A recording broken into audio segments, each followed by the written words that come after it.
사랑하는 여러분, 오늘도 이 새벽에 하나님의 말씀으로 이 하루를 시작하시며 또 동참하시는 여러분 모두를 축복합니다. 이 하루도 주님이 주시는 능력 가운데 승리하시기를 여러분 모두에게 축복드립니다. 오늘 말씀은요, 사도 바울이 이 데살로니가 교회에 보내는 두 번째 편지, 그 두 번째 편지의 마지막 부분입니다. 그래서 오늘 말씀 무슨 단어로 시작합니까? 1절 보시면 끝으로라고 시작합니다. 끝으로. 마지막 당부인 것이죠. 어쩌면 가장 중요한 그의 마음을 전하고자 하는 그 메시지가 무엇이냐고 시작하느냐, 바로 끝으로 하면서 무엇을 부탁하느냐, 바로 기도인 것입니다. 기도를 부탁해요. 여러분, 그렇습니다. 기도는요, 우리 신앙생활에 있어서 가장 중요한 것입니다. 어쩌면 시작이자 마지막인 것이죠. 그래서 우리가 새벽마다 예배를 시작할 때 무엇으로 시작합니까? 기도로 시작하고 또 마칠 때도 기도로 끝냅니다. 기도만큼 중요한 것이 없다는 것이죠. 사랑하는 여러분, 또한 우리가 이 교제함에 있어서 성도 간에 함께 연합함에 있어서 가장 좋은 것이 뭔지 아십니까? 바로 기도입니다. 기도. 우리가 밥을 같이 먹는다고 관계가 깊어지지 않습니다. 우리가 같이 놀러 간다고 해서 서로 관계가 더 좋아지지 않습니다. 함께 우리가 연결되기 위해서는 기도로 연결돼야 됩니다. 기도로. 우리 자녀들도요, 내 혈연으로 연결됐다 해서 영적 자녀가 되는 것이 아니라 우리가 기도로 연결될 때야만 그제서야 영적 자녀가 되는 것이죠. 오늘 말씀에서 사도 바울이 첫 번째로 요청하는 것이 무엇이냐, 바로 자신을 위해서 기도해달라고 그가 부탁을 합니다. 여러분, 이 장면이 참 흥미롭지 않습니까? 이 사도 바울은요, 굉장히 위대한 사도죠. 가는 곳마다 기적이 일어나고 이적이 일어나며 사람들이 돌아오고 교회가 세워지는 이 놀라운 역사 가운데 쓰임받았던 사도가 바로 이 사도 바울인데, 그 사도가 어찌 보면 오늘 말씀 데살로니가 이 교회에 있는 미약한 교인들에게 기도를 부탁하고 있는 것입니다. 여러분, 우리가 이 데살로니가 전서 후서를 살펴봐서 아시겠지만 이 교회 어떤 교회입니까? 연약한 교회입니다. 재림이 임박했다는 소식을 듣자마자 그들이 일하는 것을 멈추기 시작합니다. 하늘만 쳐다보고 수수방관하는 자들이 바로 이 데살로니가 교회의 성도들이었습니다. 반면 사도 바울은 어떻습니까? 아까도 말씀드렸듯이 영적으로 탁월한 자입니다. 하나님께 귀하게 쓰임받은 사람입니다. 그런데 이런 사람이 어떻게, 이 비범한 사람이 연약한 사람들에게 기도를 요청할 수 있겠습니까? 여러분, 근데 사실 이 영적 원리는 그렇지 않다는 것이에요. 기도를 요청해야 되고 기도를 받아야 된다는 것입니다. 그게 핵심이라는 것이죠. 예수님을 봐도 우리가 알 수 있지 않습니까? 예수님께서 겟세마네 동산에서 이제 십자가에 달려 돌아가시 전에 그분께서 기도하시길 때 우리 제자들에게 무엇이라고 부탁하십니까? 너희는 깨어 기도하라, 나를 위해서 기도하라라고 예수님께서 부탁하셨다는 것이죠. 그러므로 오늘 바울의 모델은요, 예수님의 모델입니다. 예수님이 원형이신 거예요.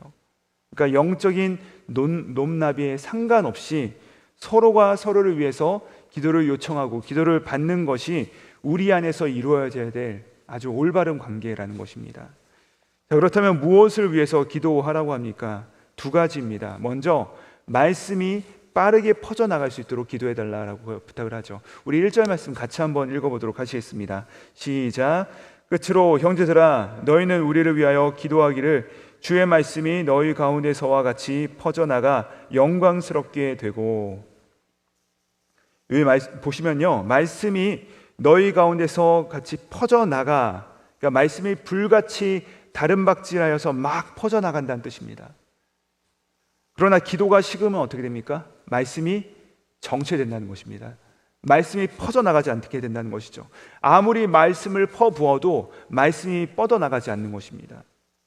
그러나 말씀 선포에 기도가 붙기 시작하면 말씀이 마치 다름박질하듯이 퍼져서 우리의 심령을 뚫고 이 공동체의 영적 지형을 변화시켜 나가기 시작한다는 것이죠. 그가 또한 두 번째 기도 부탁으로 무엇을 하십니까? 2절에 나와 있듯이 부당하고 악한 사람들에게서 건지옵소서. 이 복음의 사역을 할 때 악한 세력이 있다는 것이죠. 우리는 그 배후의 악한 세력들이 결박되고 말씀 사역을 가로막는 이 장벽들이 무너지기 위해서 함께 기도해야 된다는 것입니다. 이 두 가지 기도의 공통점이 무엇입니까? 바로 자기를 위한 기도가 아닙니다. 자기를 위해서, 나를 위해서 기도해 달라는 것이 아니라 말씀이 속히 달려가게 하시고 또 말씀을 방해하는 세력들이 무너지게 하소서, 이것을 꼭 기도해 달라고 그가 부탁하고 있는 것입니다. 사랑하는 여러분, 여러분의 기도가 많아지면 이와 같은 역사가 일어납니다. 말씀의 역사가 신속히 이루어지고요, 또 말씀을 방해하는 세력들이 무너지기 시작합니다. 이 마지막 때에 이 복음의 전파를 위해서 우리 사랑하는 성도님들의 기도가 꼭 필요하다는 사실이죠. 사랑하는 여러분, 오늘 말씀 기억하시고 이 말씀을 위해서 함께 기도해 주시는, 함께 동참하시는 저와 여러분 되기를 주님의 이름으로 축복드립니다. 그런데 만약 이런 우리의 기도가 없으면 어떻게 됩니까? 늦어지는 것입니다. 말씀이 전파가 되지 않는 것입니다. 지연되기 시작하는 것이고, 많은 사람들이 구원을 받을 수 있는 그 구원의 통로가 막히기 시작하는 것이죠. 사랑하는 여러분, 우리가 만약에 구원의 확신을 있다면, 말씀을 통하여 구원의 역사가 이루어지는 것을 우리가 확신한다면 꼭 함께 이 기도 사역 가운데 동참하시고 또 말씀을 위해서 함께 기도해 주시는 저와 여러분 되기를 주님의 이름으로 축복드립니다. 성도 여러분, 이것이 왜 중요하냐면 우리의 기도의 지경이 넓어져야 되기 때문이에요. 저와 여러분의 기도의 지경은 어떻습니까? 그냥 내 안위와 그냥 우리 가정 정도만을 위해서 기도하고 있지 않습니까? 그러나 주님께서 우리를 기도의 지경을 넓히기 원하세요. 우리를 넘어서 우리의 공동체와 우리의 이웃과 우리의 교회와 또 더 나아가서는 온 세계, 온 열방을 품고 함께 나아가길 원하십니다. 이 기도 가운데 동참하시고 승리하실 우리 모두가 되길 바랍니다. 자, 이어서 3절 말씀 같이 한번 읽도록 하겠습니다. 시작. 주는 미쁘사 너희를 굳건하게 하시고 악한 자에게서 지키시리라. 아멘. 여기 보시면 미쁘다라고 말씀하십니다. 이것이 무슨 말입니까? 신실하다, 충성스럽다라는 말입니다. 영어로는 무슨 말이죠? 여러분 잘 아시는 것처럼 faithful입니다. 하나님의 변함없는 약속을 이루시는 분이시기 때문에 그분은 faithful하시다라고 말씀하고 있는 것이죠. 와이오밍 주에 가보시면요, 옐로스톤이라는 이 국립공원이 있습니다. 근데 그 국립공원에 이 간헐천이 흐르는데 거기서 이 시간마다 이 물이 솟구쳐 오른다고 합니다. 근데 그 간헐천의 이름을 뭐라고 지었냐면 Old Faithful이라는 불렀다고 합니다. 근데 왜 그것을 Faithful이라고 하는 이름을 불렀을까요? 왜냐하면 그 간헐천이, 보통 간헐천은 종잡을 수 없이 물이 솟아오릅니다. 자기가 원하는, 그러니까 우리가 예측을 할 수 없어요. 근데 이 와이오밍 주에 있는 이 Old Faithful은 40분마다 정확하게 물이 솟구쳐 오른다고 합니다. 그래서 거기에다가 신실하다라고 이름을 붙인 것입니다. 예측이 가능한 것이죠. 약속 시간에 마치 지키는 것처럼 그렇게 시간에 맞춰서 솟구쳐 오르는 것이죠. 마치 우리 하나님께서 그런 분이라는 것입니다. 아니, 더 정확하시고 더 신실하십니다. 하나님께서 도와주시겠다 약속하신 그 사실은 변하지 않고 반드시 이루시는 분이시라는 것입니다. 그러니까 하나님은 미쁘시다라고 말씀하시는 것이죠. 오늘 아침에도 해가 뜨지 않겠습니까? 365일 가운데 300일은 뜨고 65일은 뜨지 않으면 그게 페이트풀한 것이 아니죠. 근데 하나님은 늘 우리 삶 가운데 그분의 약속하신 것을 반드시 이루어 나가시는 변함없으신 분이라는 사실입니다. 그것이 바로 하나님은 미쁘시니 라는 말씀이라는 것입니다. 그래야 해서 시편 71편 5절에서 이렇게 말씀하세요. 주 여호와여, 주는 나의 소망이시오 내가 어릴 때부터 의지하나이다. 여러분, 얼마나 좋은 말씀입니까? 내가 어릴 때부터 의지하나이다. 이것의 근거가 무엇이에요? 하나님은 신실하기 때문에, 미쁘시기 때문에. 사랑하는 여러분, 먼저 이 미쁘신 하나님을 의지하시고 붙드시는 저와 여러분 되기를 주님의 축복드립니다. 이 미쁘신 주님을 굳건하게 붙들며 나아갈 때 그분께서 우리를 악한 자들로부터 지켜 보호하실 것입니다. 우리 4절 말씀 같이 한번 읽어보도록 하겠습니다. 4절 말씀입니다. 시작. 너희에 대하여는 우리가 명한 것을 너희가 행하고 또 행할 줄을 우리가 주 안에서 확신하노니. 자, 이제 하나님의 신실하심을 알게 되었다면 그 다음에 우리 가운데도 요청하는 것이 있어요. 무엇이냐? 하나님의 신실하심을 닮아 우리도 신실한 자가 되어야 된다라고 말씀하시는 것입니다. 그러니까 우리의 암과 우리의 행함이 일치되는 존재가 되어야 된다라고 말씀하시는 것이죠. 그러니까 우리가 명한 것을 너희가 행하고, 근데 사도 바울이 명한 것이 무엇입니까? 말씀입니다. 그러니까 말씀과 행함이 일치하는 삶, 그러니까 페이트풀한 삶을 너희도 살아야 된다라고 사도 바울이 우리 가운데 마지막 편지에 명령하고 있는 것입니다. 고린도전서 4장에 그가 뭐라 말합니까? 맡은 자에게 구할 것은 충성이다. 이 충성과 신실함이 같은 단어입니다. 하나님께서 일을 맡긴 사람에게 무엇이 발견돼야 되냐? 바로 이 페이트풀한, 이 신실함, 충성됨이 발견돼야 된다라고 말씀하시는 것이죠. 이 고린도전서 말씀에 대해서 영어 성경 보니까 이렇게 말씀하세요. Must prove faithful이라고 되어 있습니다. 그러니까 우리의 신실함을 증명해야 된다라고 말씀하고 있는 것입니다. 신실함이 증명되는 삶을 살아야 된다라고 우리를 초대하고 있는 것이죠. 사랑하는 여러분, 우리에게 직분이 맡겨졌고 또 사역이 맡겨졌습니다. 우리가 이 받은 직분, 받은 사역에 대해서 저 사람은 정말로 신실하다, 하나님께서 정말로 저 사람을 통해서 일하시는구나, 믿고 맡길 수 있겠구나 라고 하는 그런 모습이 우리 가운데 발견되어져야 된다는 말씀입니다. 이런 의미에서 우리 삶 가운데 시련과 고난도 이렇게 해석할 수 있지 않겠습니까? 우리 삶 가운데 다가오는 시련과 고난은요, 바로 우리의 신실함을 증명할 수 있는 기회가 되는 것이죠. 어려움이 다가올 때, 고난이 다가올 때, 그렇다고 해서 우리가 하나님께서 맡겨진 사명, 또 우리 하나님께서 나에게 주시는 그 말씀을 그치는 것이 아니라 오히려 그 어려울 때 신실하게 감당해 나가는 것입니다. 하나님께서 주시는 그 말씀에 대한 우리의 신실한 반응을 증명해 나가는 것이죠. 그것이 바로 맡은 자에게 구할 것은 충성이다라고 말씀하시는 것이죠. 사랑하는 여러분, 이제 우리가 하반기에 들어왔습니다. 올해도 끝까지 이렇게 충성하는 모습이 있기를 주님의 이름으로 축복드립니다.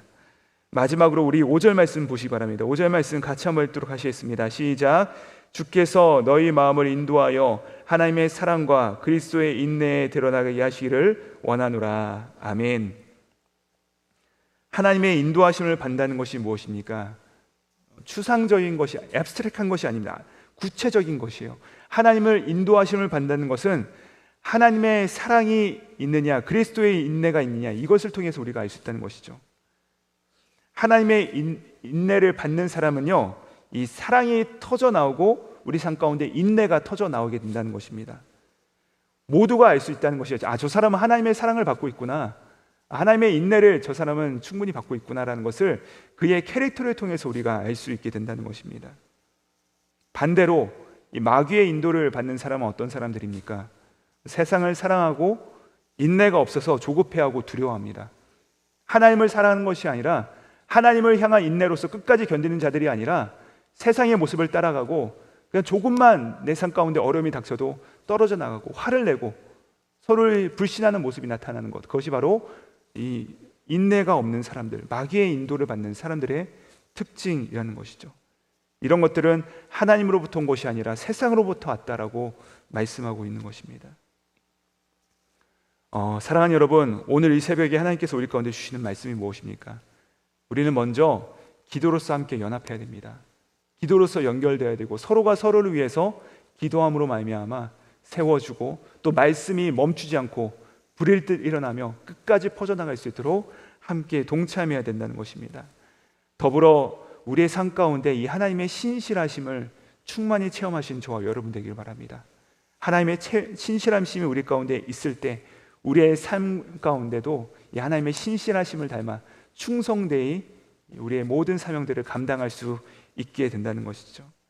마지막으로 이 하나님의 사랑과 인내하심을 이제 우리 주변에 있는 자들에게 보여줄 수 있는 저와 여러분 되길 바랍니다.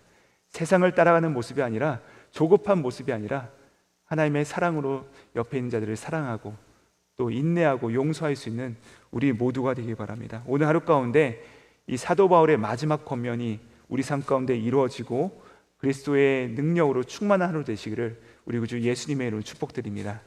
기도하시겠습니다. 신실하신 하나님 아버지, 오늘 바울이 데살로니가 교회에 보내는 이 마지막 말씀을 통하여서 기도의 비밀을 듣게 하시니 감사합니다. 주님, 우리가 기도로 연결된 공동체 되게 하시고 특별히 말씀 사역을 위해 깨어 간구하게 하여 주시옵소서.